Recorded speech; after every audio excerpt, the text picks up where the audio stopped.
We're far underground in the dark torch-lit tunnels of a dungeon.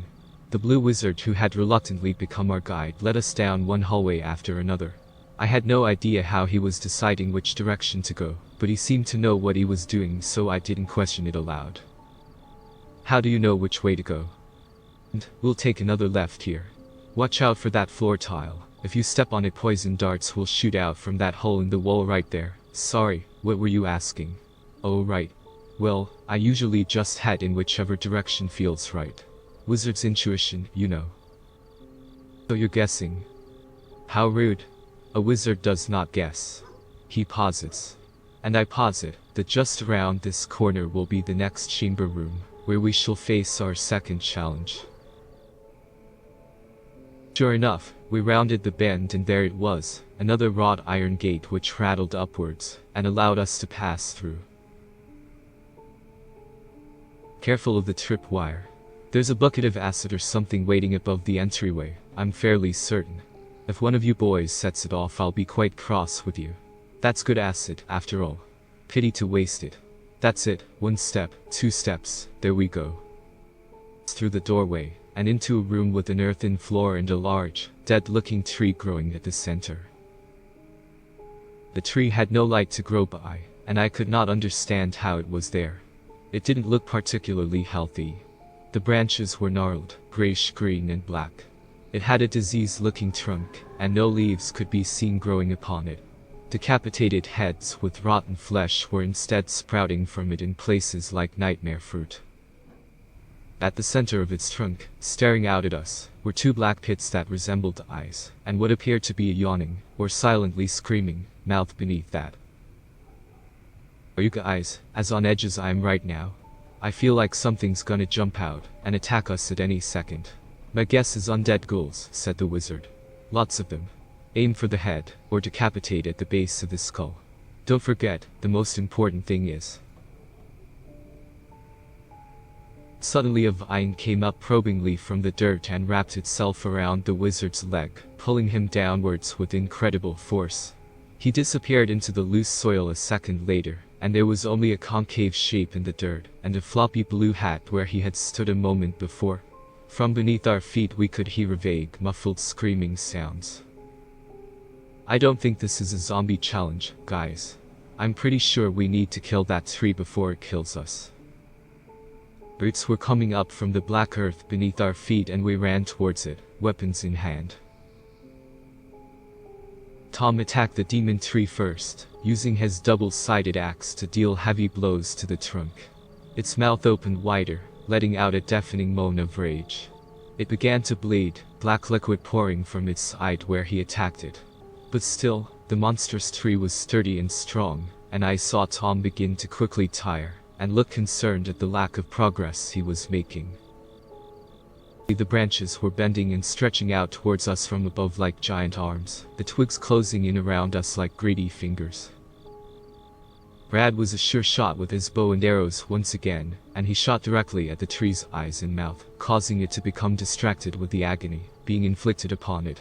The thing quickly turned its attention to him, and sent roots up through the soil at him. His terrified screams rang out through the room as they attempted to grab his legs, and pull him under with the wizard. The barbarian jumped up into the tree, and began to break larger branches with his huge club, reaching down and smashing at the thing's face with it as well. It seemed like our efforts were futile, I thought as I swung my sword again and again. I was attempting fruitlessly to slice into the iron-hard trunk of the horrible tree, wincing with each jarring impact as the sword's hilt bit into my fingers and blisters began to form. But then something wrapped around my ankle, and I realized I had been standing still for far too long. The roots and vines had found me from below, and they pulled me downwards with great force. I tried to scream, but no sound came out, frightened as I was after seeing what had just happened to the wizard. I kicked and twisted away as it pulled at my leg. Using my sword, I thrust it down into the dirt, trying to cut the root that had trapped my ankle. A thin, pointed branch suddenly came down from above while I was distracted and snuck in through a crack in my armor. It stabbed into my gut and drove itself deeper into my flesh with its sharp end. It dug and scraped at my insides, and I grit my teeth against the pain. Wailing in agony, I swung my sword blindly at it, and managed to sever the branch, before it could penetrate any of my vital organs. I pulled out the piece of wood which was as white as my thumb and twice as long, beginning to feel woozy, when I saw blood pouring out from the hole it left there. There was nothing to bandage it with, so I tried to cover it with my trembling hand. Fear began to consume me then, as blood was spouting like a faucet, leaving my hand warm, and stained crimson red. As a child I had passed out at the mere sight of my own blood, and had ended up in the hospital once, after fainting at school. I had largely gotten over that irrational fear, but still my vision began to go red around the edges, then it jaundiced, pixelated yellow, as I fought off unconsciousness. I pressed my hand down firmly against the wound, applying as much pressure as I could. Surprisingly, it felt better almost immediately. Looking down, I saw the hole in my stomach was gone, completely healed over with smooth new flesh. I examined my hand, and saw it was glowing faintly blue. Of course, I'm a paladin. Paladins have healing abilities, I thought to myself. Finally began to make some progress on the tree trunk, and I heard it splinter and crack as it was about to tip over. The face on the tree now resembled one of surprised horror, and the gaping mouth opened wider, as if it were screaming as the tree fell. A hand suddenly popped up from the soil, and then another. An arm reached out and attempted with great effort to pull itself up and out of the dirt. Zombies, Noel shouted, getting ready to swing his giant club. A filthy, white-bearded face popped out, spitting clumps of black soil. Filthy, white-bearded face popped out, spitting clumps of black soil. Hold on, hold on. Damn barbarians, so quick to start swinging their clubs, when what's needed is a bit of common sense. Oh, sorry about that, Noel said, and reached down to help the wizard up out of the ground. Nonsense. No harm done. And you defeated that devilish tree. Great work, boys, quite impressive. The gate at the other end of the room rattled open, and we prepared ourselves to move onwards. By the way, guys, I said, I think I found out another ability that I've got. I just got stabbed by the tree, and had a huge hole in my stomach. Gushing blood, the whole 9 yards. Now look. I showed them my stomach, where the flesh was completely healed with no sign of a scar. Yes, typical paladin healing hands. Only works on minor flesh wounds, of course. But still quite handy. You must have leveled up somewhere along the way. Leveled up? Seriously? Of course. Personally, I'm level 87. I have quite an arsenal of skills and abilities at this point. It was when I realized that this game was more insidious than I had thought. It not only trapped the people playing it, but it made them want to stay there.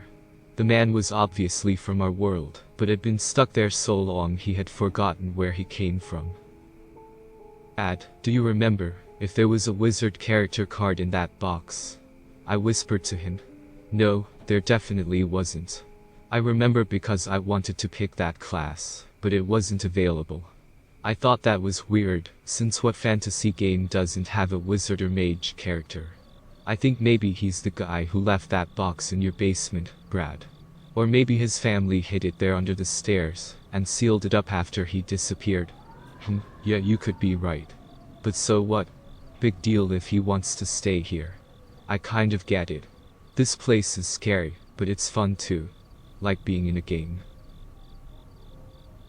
Examined Brad with newfound concern. He had a strange look in his eyes. Are you okay, man? I'm a little worried that this place might have some control over people. That it might be changing us like it changed him. His family is probably worried sick about him, and he doesn't even remember who they are anymore. Brad shook his head and looked like himself again for a second. Yeah, you're right. We just need to get to the end, save my mom, and get the hell out of here. After steering around more booby traps and pitfalls, we finally reached the next chamber. The gate opened to reveal a new horror.